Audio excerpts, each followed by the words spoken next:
Hello, സുഖാശംസകൾ.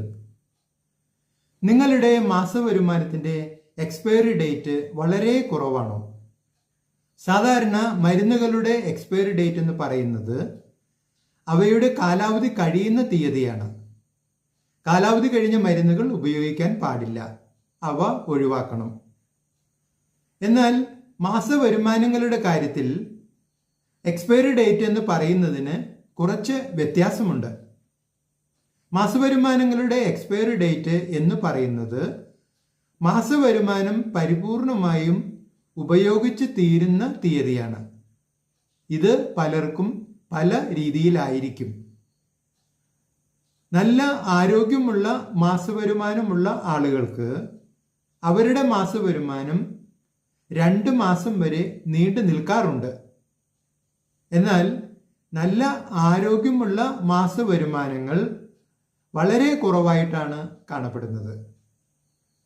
ഭൂരിപക്ഷം ആളുകൾക്കും അവരുടെ മാസവരുമാനം നിലവിലുള്ള മാസത്തിൻ്റെ പകുതിയാകുമ്പോഴേക്കും പരിപൂർണമായും തീർന്നു പോകുന്നു. ചിലർക്ക് മാസത്തിൻ്റെ പകുതി വരെ പോലും കാത്തു നിൽക്കാൻ സാഹചര്യം ഉണ്ടാകുന്നില്ല.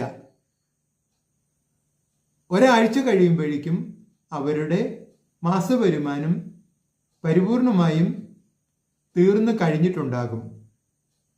നിങ്ങൾക്ക് നിങ്ങളുടെ മാസവരുമാനത്തിൻ്റെ എക്സ്പയറി ഡേറ്റ് നീണ്ടു കിട്ടണം എന്ന് ആഗ്രഹമുണ്ടോ? മാസവരുമാനത്തിൻ്റെ എക്സ്പയറി ഡേറ്റ് നീണ്ടു കിട്ടണമെങ്കിൽ മാസവരുമാനത്തിൻ്റെ ആരോഗ്യം വർദ്ധിക്കണം. മാസവരുമാനങ്ങളുടെ ആരോഗ്യ വർധനയുടെ ഭാഗമായി കേന്ദ്ര ഗവൺമെന്റിന്റെ പരിപൂർണ ഗ്യാരണ്ടിയോടുകൂടി ഒരു നിക്ഷേപ പദ്ധതി സിൽവർ, ഗോൾഡ്, ഡയമണ്ട് പാക്കേജുകളിൽ ഇപ്പോൾ ലഭ്യമാണ്. ഓണാഘോഷത്തിന്റെ ഭാഗമായി ഈ നിക്ഷേപ പദ്ധതികളിലെ ഒരു ഡയമണ്ട് പാക്കേജ് വാങ്ങുന്ന ആൾക്ക് ഒരു ഡയമണ്ട് പാക്കേജ് കൂടി പരിപൂർണമായും സൗജന്യമായി നൽകി വരുന്നു. ഈ ഓഫർ ഈ മാസം 31 വരെ മാത്രം. വിളിക്കുക. ഇത് ജോസ് കാച്ചപ്പള്ളി @1090. നിങ്ങൾ ഈ ചാനൽ ഇഷ്ടപ്പെടുകയാണെങ്കിൽ ലൈക്ക് ചെയ്യുക, സബ്സ്ക്രൈബ് ചെയ്യുക, മറ്റുള്ളവർക്ക് റെക്കമെൻഡ് ചെയ്യുക.